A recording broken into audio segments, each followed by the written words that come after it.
Thank you, darling. It's interesting how the truth can sometimes seem might malleable, depending upon your point of view. Like how those dime novels make you out to be something you're not? Jack, don't be starting trouble. No, he's right. They do tend to exaggerate.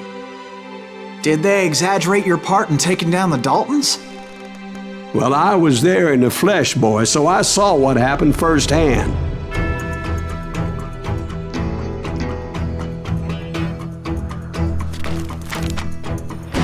Those Daltons were lawmen once, before they all went bad, robbing banks and trains clear across the territory.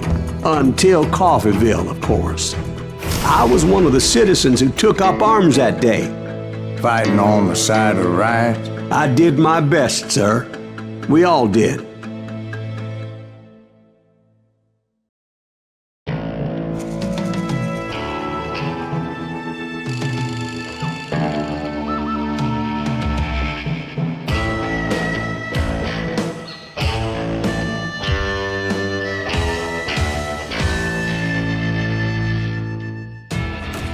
It was early morning. One of my friends was a local gunsmith, and he handed out firearms to anybody who'd take one. You see, the Daltons got it in their heads to rob two banks at the same time. Two banks on the same damn street. The story was Bob Dalton's girl was always writing him about how he had no ambition. Well, the locals recognized the Daltons right off. Before they could get away, half the town took up arms to defend their property.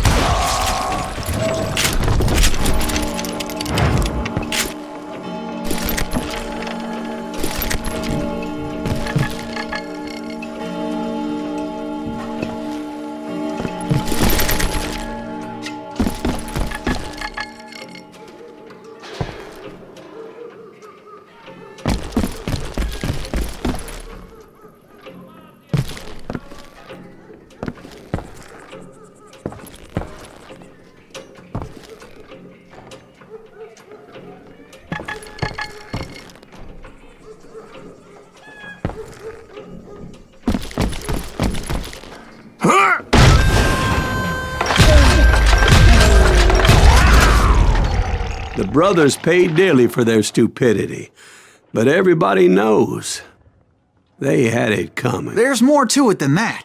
I read all about that day, so I know for a fact that it went down very differently. First of all, it was high noon. A posse of U.S. deputy marshals were on the rooftop across the street. Oh! Get ready, boys. They're gonna make a move. The lawmen had been tracking the Daltons for months. Now they finally had them dead to rights. Among them was a bounty hunter feared by many a lawbreaker. The marshals tried to get the Daltons to surrender. They'll give up eventually. You gotta wait till something bitches out.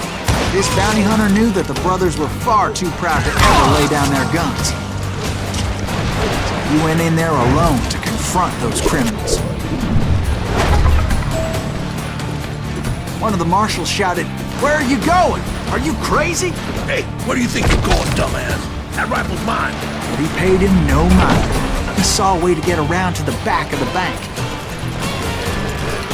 Then he figured out how to hit the Daltons from a direction they weren't expecting.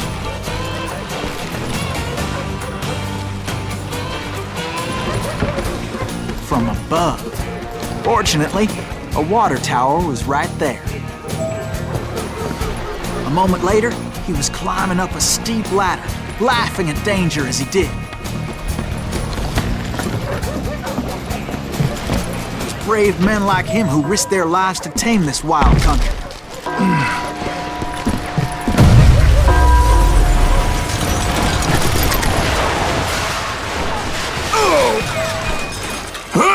We've got company. Heroic men like him, who did what other men couldn't or wouldn't to make this country free. Like Jim Bowie and Davy Crockett, who died defending the Alamo. Is that Silas Greaves? Son of a bitch! Come on, kill him!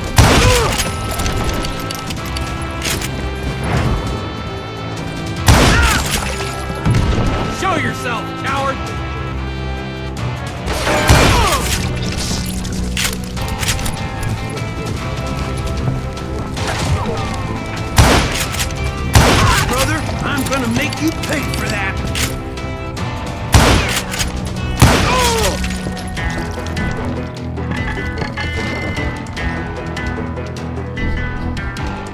Over there!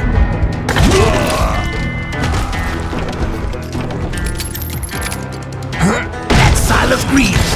What the hell? Blam! He came away victorious, taking down those thieving Daltons.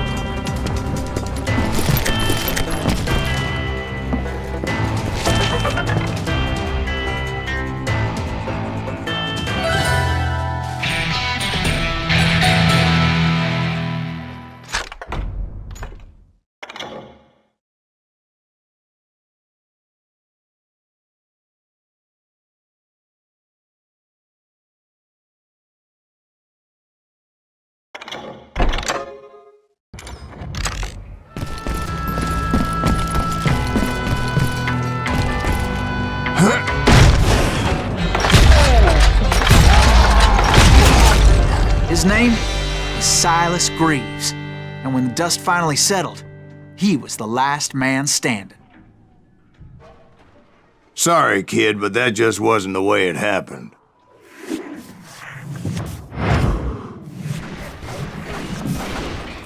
It was early evening, not high noon.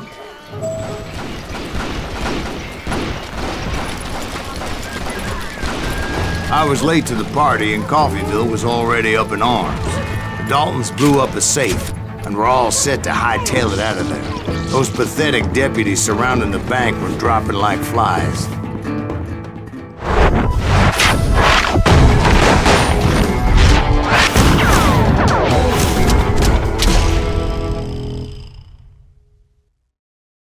I'd been tracking those jokers for months, waiting for them to do something reckless. Finally, they did. Those stupid bastards decided to rob 2 banks at the same time in the same town where everybody knew them. But they still had friends in Coffeyville. Hey, we got us an evil. Wolves in them! And those friends came after me like a pack of wild dogs, tooth and nail. They were coming at me from all directions. I caught sight of the Daltons running with the money and didn't want to lose them. Problem was, they knew the town better than I did. And to top it off, I found myself in the middle of another shootout entirely. Did the Daltons hole up in somebody's house? No, it was the Smiths, I believe. They were cousins of the Daltons. And they were shooting at the Browns, who were shooting at the Daltons. Which wasn't any surprise, because those 2 families have been feuding forever. And since the Joneses are related to the Browns, they shot at the Smiths, pissing off the Heimhoffers, whose daughter recently married a Smith. Well, bullets were flying every which way as all the old feuds in Kansas caught fire all at once. There was a hell of a lot of pissed off people in Coffeyville that day. But that's just the way life is sometimes. Shit happens.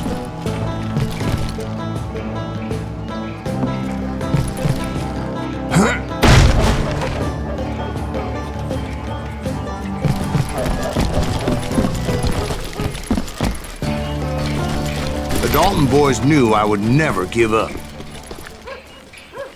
Those Daltons weren't the sharpest knives in the drawer, but they always stood together.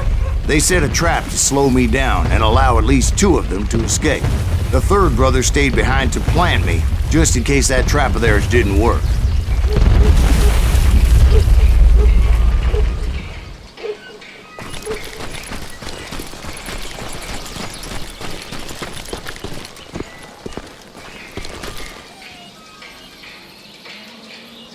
It was Emmett, the youngest, and he decided to stand his ground and face me down. I ain't afraid of you, Silas Greaves. This is where it ends for you. He was determined to protect his brothers, and I understood how he felt. Taking me on all by his lonesome wasn't exactly a recipe for a long life. Is that all you got?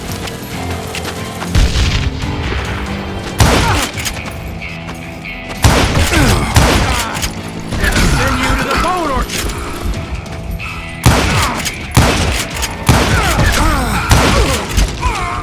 But Emmett Dalton survived the robbery in Coffeyville. He's the only Dalton who did. They say he was shot 23 times. Well, Dwight, who do you think put all those damn holes in him?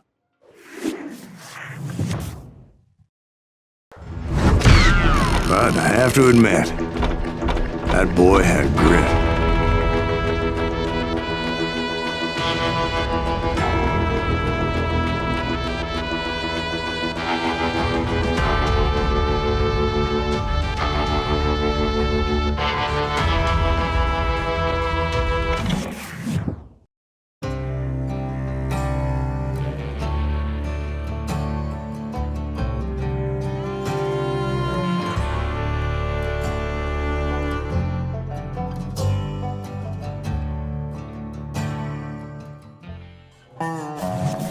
We'll get those suckers! It took me a couple of days to track the Daltons down. They can't get away with this! And in that time, a whole posse of local vigilantes offered to lend a hand. We'll track him to the ends of the earth. They seemed as determined as me to find those outlaws. But as we headed into those swamps, it was like I had my own private army. There was no way those boys were getting away this time.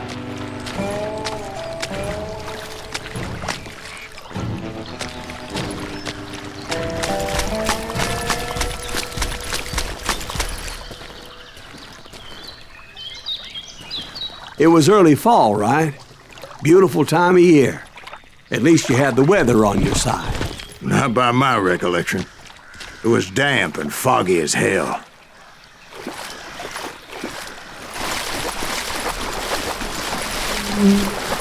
It was tough to stay on a true course, so we kept an eye out for landmarks.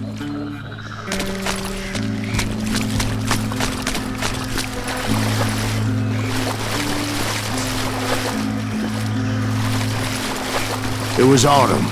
The maple trees were in full color, red as blood.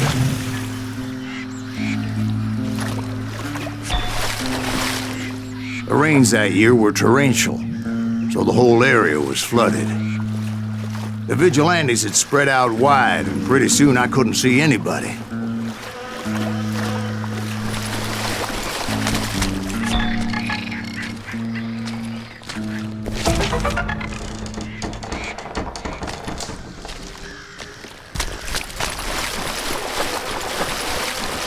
Bury them in the swamp! Put them where they stand!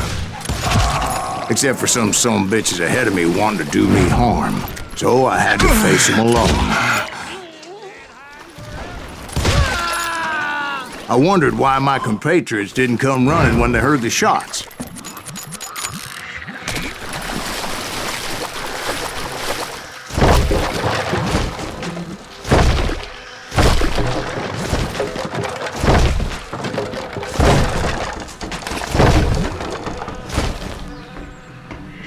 So did you find the Daltons? Not yet, but I did have the questionable pleasure of meeting a few of their friends.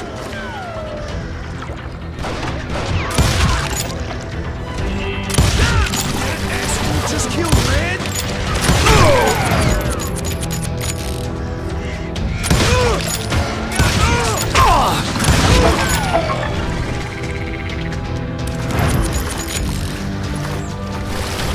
The boys had established quite a reputation by that time, so they attracted all manner of riffraff to their cause.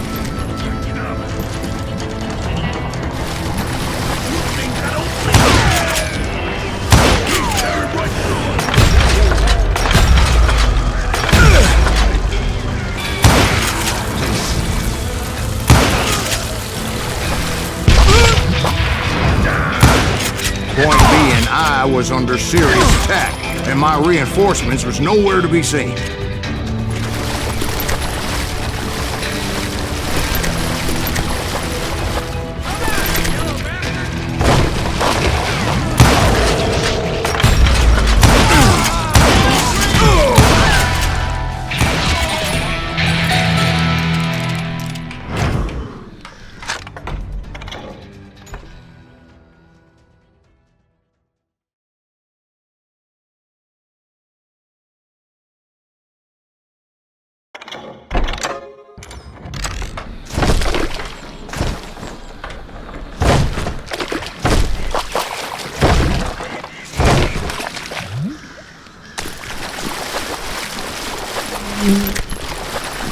But luckily, a barn materialized as if right before my eyes. I scrambled up top to get a better view.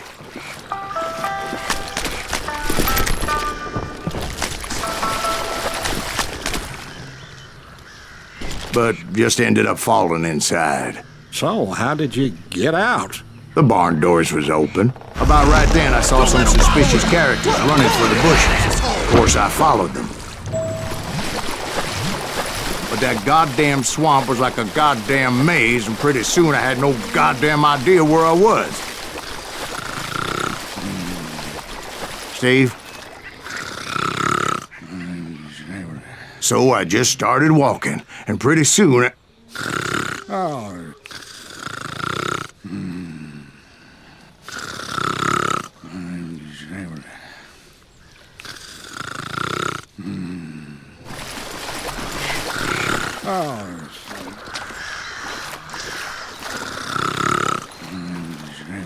Steve? Steve! Huh? Oh, no, I'm listening. Indians surrounded me from all sides.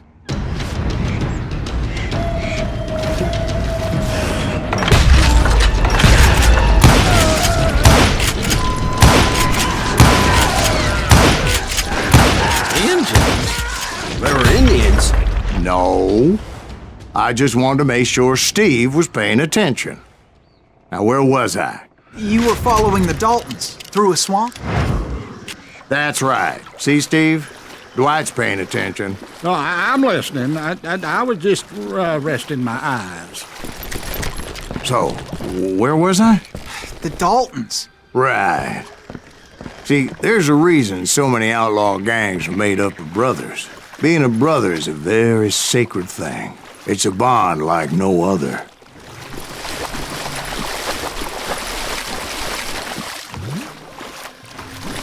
Bounty hunters! Stop that, son bitch! So did you ever find the damn Daltons? Not yet, but I did find a few of their cousins. You can breed like rabbits. Or Smiths or Heimhoffers or who knows what. But hell, what's more important than family? I'll bet Ben knows what I'm talking about.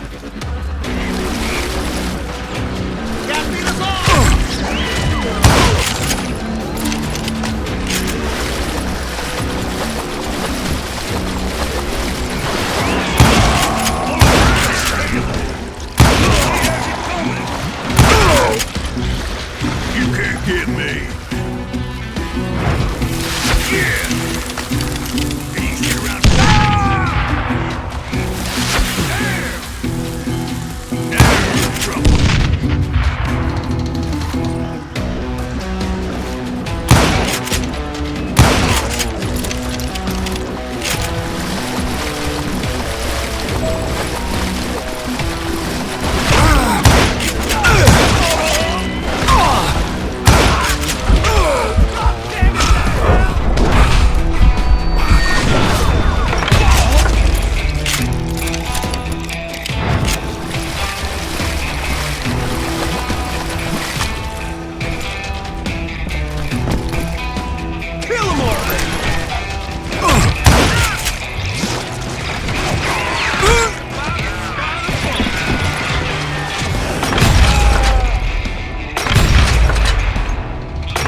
Those Dalton boys were out there somewhere, standing together against anyone who would threaten them.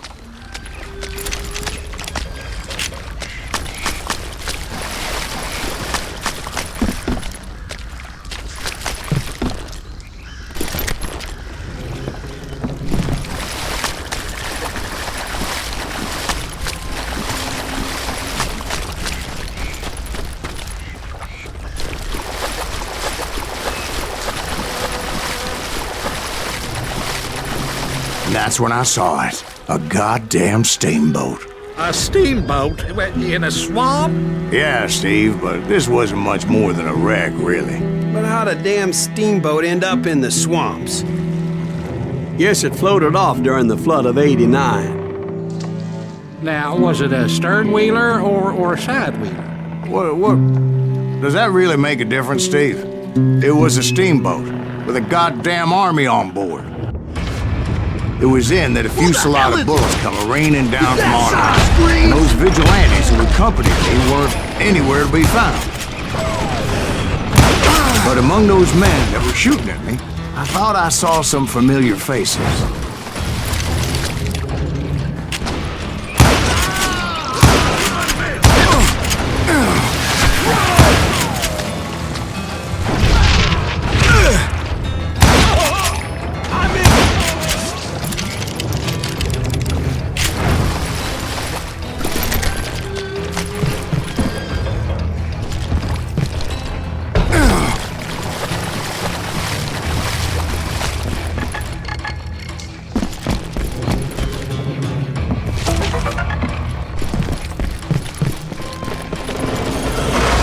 Somewhere up there, the Daltons were waiting on me.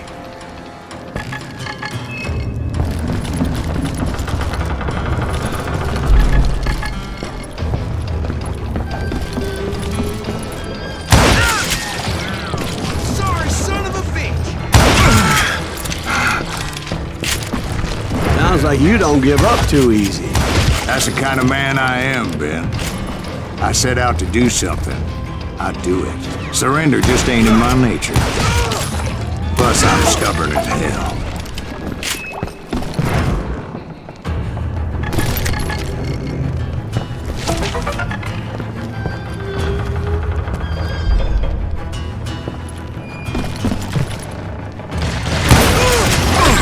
Just kill Rick!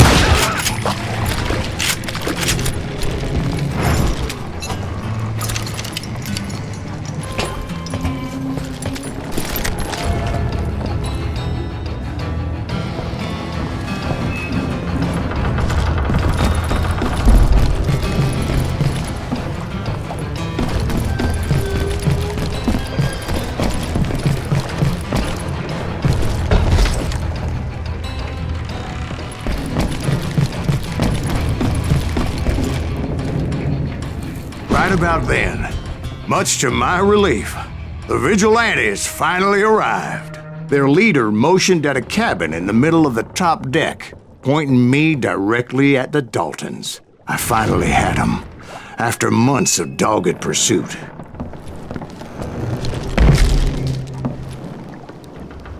But it turned out that they had me. Take him out! I'm sending you to hell!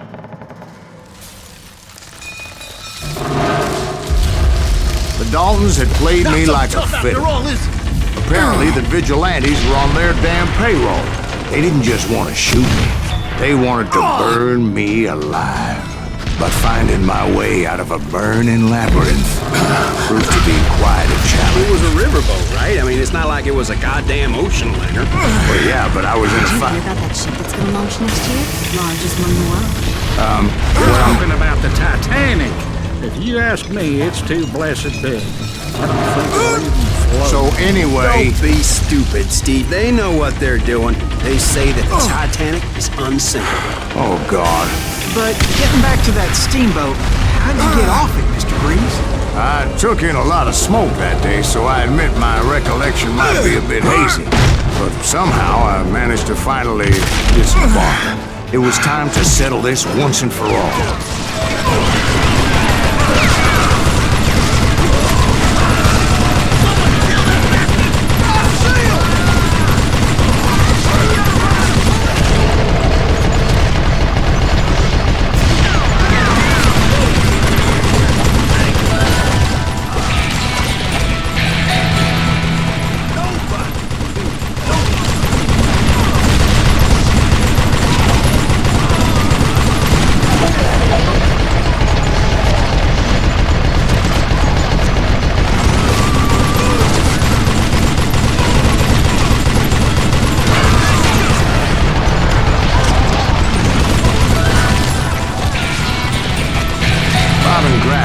about to come at me one at a time. They were in this together. Two brothers side by side, determined to take me down. Confident that this time the odds were on their side.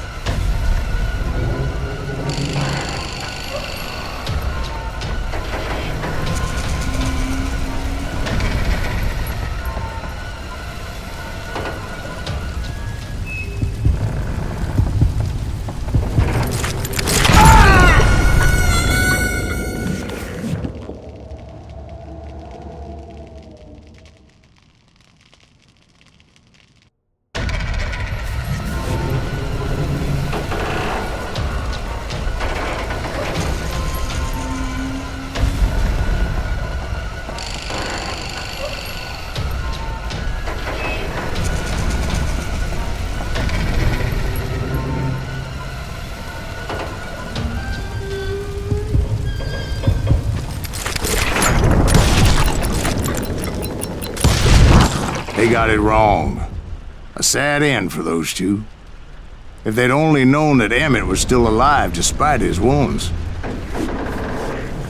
Paroled 14 years later, he moved to California and sold real estate and lived off the legend of that fateful day. And the tragic death of his two brothers.